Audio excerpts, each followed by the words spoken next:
По неотповикливата оставка, а потоа и притворот за првиот човек на општината, Кочани и понатаму е без градоначалник.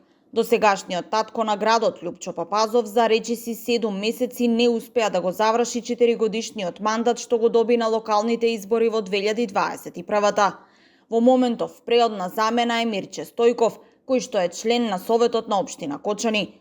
ТВ24 го контактираше Стојков и во телефонски разговор ни посочи дека за актуелната ситуација веќе го известил Министерството за локална самоуправа, кое пак во рок од 15 дена треба да ја извести владата. Членот на Советот кој го заменува градоначалникот во рок од 15 дена од денот на настапувањето на еден од случаите од ставот 1 на овој член е должен за тоа да го извести Министерството надлежно за работите што се однесуваат на локалната самоуправа. Надлежното министерство во рок од 15 дена од денот на приемот на известување од ставот 3 на овој член ја известува владата, која во рок од 1 месец од денот на приемот на известувањето констатира дека настапил еден од случаите од ставот 1 на овој член и истовремено иницира постапка за распишување нови избори за градоначалник во согласност со закон. Со оглед на функцијата советник во општината, Стојков нема депонирано подпис во Централен регистер, така што општината во моментов е буквално обезглавена, а под знак прашалник се става и исплаќањето на доместоци на вработените во локалната самоуправа. Но, од вчера, двајцата поранешни градоначалници на Кочани, Радко Димитровски и Николчо Илиев, како и поранешната директорка на Државниот пазарен инспекторат Анета Симеска-Димовска, судот ги пушти во куќен притвор.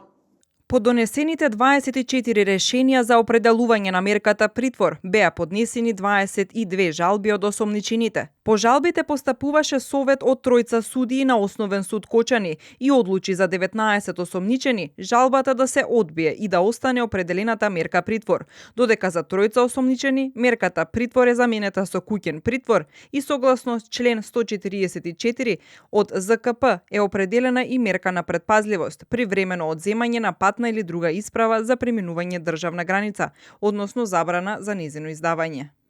Појаснуваат денеска од Основниот суд во Кочани. Основното јавно обвинителство пак вложи жалба пред Апелацискиот суд Штип и побара да обстои мерката ефективен притвор. Во меѓувреме и понатаму врие на социјалните мрежи. Никогаш не заборавајте дека нашите деца си заминаа поради партиите. Е една од објавите што утринава 8 на Facebook групата Кочани, а за која се вели и дека е последна објава на оваа веб страница. Дојде време да бираме децата или партиите, додека не почнеме да бараме одговорност, додека дозволуваме да не делат на нивни и наши, ништо нема да се смени. Секогаш кога ќе гласаме за лични интереси наместо за општо добро, ќе добиваме ист резултат. Системот нема да се промени сам. Ние сме системот. Проблемите се нови, но никој не ги решава. Инаку на социјалните мрежи постојано излегуваат нови објави околу трагедијата во Кочани.